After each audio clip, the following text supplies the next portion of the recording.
Hey YouTube, welcome to the 1990 Polaris full-line snow machine brochure. This was a special year for me because it's the first year that I finally was able to get enough money to buy a brand new snow machine. First time in my life. Saved up all that summer and I bought a brand new 500 Indy. Actually got it after snow check.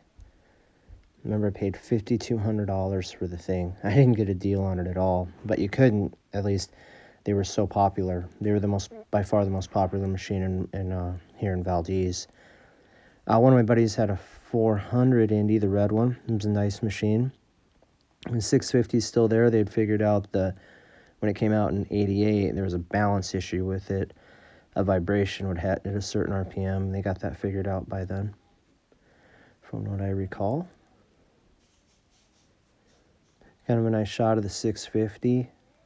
Good action shot. I like how it looks like it was taken in the evening and the sun setting. Just makes you feel like going out snow machining. So the trail indies, what I actually first started saving up for, because I really like trail indies. And then I got enough money I could buy a 400 Indy, and I thought, no, I'll get the 500, which I did. My brother had the 90 Sport Indy, and we tricked that thing out. We got the sway bar for it. Put a front bumper on it, and I think we got a low windshield, and that was a fun machine. It didn't have very much power, but one year we were out jumping and the pipe cracked in my 500, so I took my dial adjuster suspension out of my 500 that night, put it in his Sport Indy, and I went out and jumped it. And didn't have any power to get you speed, but it was fun to throw around in the air. It was a good time. Thinking back, that was a really fun winter riding snow machines. Nice picture in the brochure of a winter scene. Still got the springers offered in the lineup, and that Trail Deluxe. Oh wait, that's the Super Track. That's actually a wide track, so that's kind of funny. I actually went to buy one of those this year. I wanted to get a wide track. It was in the Gen 2 style. The same machine, and then I found out they quit making it. So I ended up buying a Yamaha VK 540 this last winter, and I'll have to do a review on it. I ended up liking that machine. But yeah, the wide track, they made that machine for a long time. They're really popular here in Alaska.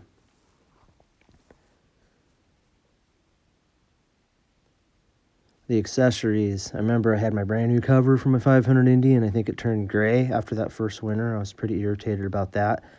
I got the low windshield for it because it just looks so good. You had to have the low windshield. I didn't care how cold I got. It just looked cool. And then that big tank, that's, as I recall, is a 12-gallon tank. And I ended up getting one, but I was just out of high school. I was too stupid to figure out how to put it on. Well, I knew how to put it on, but then my buddy said, oh, you got to reinforce the tunnel, and I wasn't sure what I had to do to reinforce the tunnel. And he said if you didn't reinforce the tunnel and you rode it hard, you'd bend the tunnel, and so I didn't want to deal with it. I think I just ended up selling that tank. And even with the 7.5 gallon, I don't remember really stressing out and running out of gas. So then in a picture there with the 400 Indy, you've got that cover. I got one of those too to keep the snow out of my vents, and worked great for that as long as it was cold enough. But I remember riding it, and you were supposed to undo a couple of the lower one and fold it to get airflow. Well, I didn't do it, and then anyway, it got so hot it melted my cowling a bit, and there was a dip in it that just really irritated me. I ended up just taking it off and, I don't know, throwing it on a shelf in the garage and never used it again. I think that was more for something you would want to use if you lived in the interior where you're riding where it's really cold. There's that front bumper I talked about earlier that we got for the Sport Indy. You had to have a front bumper on it or to get it unstuck. It's just stupid. And then mowing over alders, like why they didn't put one on was dumb. Those are the accessory wheels you can get to keep your high facts from running up. And it's funny, you see that aluminum ski right there. And here it is. That was Super Trick. Lightweight aluminum ski. It didn't rust. We used to paint the bottom of the skis because keep them from sticking. But the problem was these aluminum ones, they were too fragile. They broke. Guys had them here in town, and they were just junk. They would crack and break. I think I remember the fronts folding up on them all the time. This was really neat. These Sizzler gloves. I had the blue and black ones. I wore them through. I wore them so much. And yeah, those are just, I really like those Sizzler gloves. I actually wanted to get the full leather suit that the guy's wearing. I thought that looked so cool with the black and blue and gray. But looking back now, like, why in the heck would I want to have a leather suit to ride a snow machine when you're getting wet? You know, it just doesn't make any sense. All my friends, my friends' dads who go on these big trip rides, they all wear leather suits. But it makes sense for street bikes, but snow machining, yeah. And I think that's probably why you don't see those anymore. You know, it's kind of nice the stuff they're selling here in the 89-90 winter. It didn't get the loud, stupid looking graphics like they had more in the early to mid 90s. You still see those jackets. Some guys wear them around. It's kind of funny. Here's all the specifications. They still don't list dry weight.